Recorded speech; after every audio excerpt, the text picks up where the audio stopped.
Ever wondered how game artists design powerful anime characters like this? What does it really take to create game art that lives and breathes inside a game world? Or, better yet, what's it like designing a hero that players will fall in love with? Today, I'll walk you through the process of creating Hayde, one of the main characters I helped design for Gestalt, Steam, and Cinder. She's fierce, mysterious, and armed to the teeth, and designing her was no easy feat. But before we dive into the colors and line work, I want to share a few things about working in game art things you might not hear often. If you've ever dreamed of designing your own video game character, stick around. You might find yourself drawing one after this. Alright, so first off, let me give you a bit of context about Hayde. She's a gunslinging, sword-wielding badass who exists in a steampunk world filled with chaos. My goal for her was to design someone who immediately screams, "I'm not here to play around." When you work in game art, one thing you quickly learn is that every design choice you make needs a function. Her coat, the hat, the dual-barrel magnum, the sword, they aren't just for show. They need to say something about who she is. So, the first step for me was to figure out her silhouette. Because in games, silhouettes are everything. If a player can instantly recognize your character from their shape alone, you've done your job right. But here's where the struggle kicks in. A lot of people think designing game art is just drawing cool stuff, but it's actually a battlefield of revisions, feedback, and unexpected changes. For example, initially, Hayde was supposed to have a more subtle design. No hat, smaller gun, and less gear. But something felt off. She looked too generic, and in game art, generic is your worst enemy. So I pushed myself to break that mold. I gave her a massive, fantasy-style magnum gun. Something that looks like it could obliterate a building in one shot.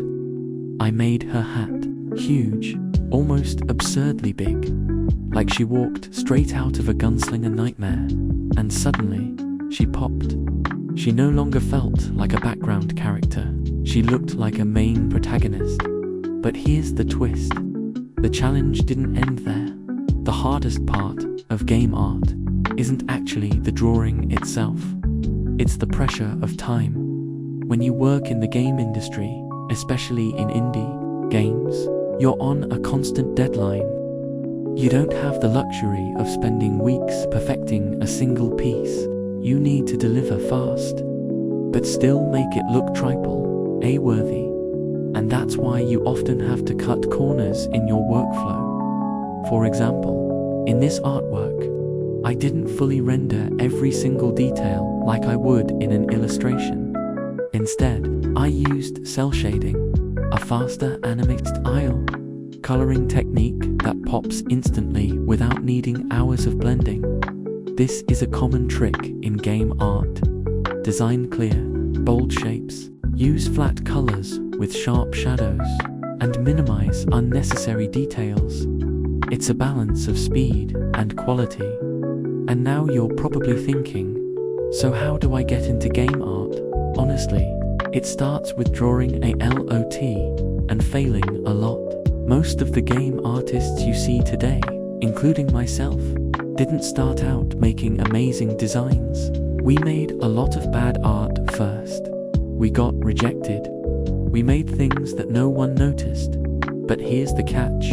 You have to keep going. Because one day, someone will notice your art.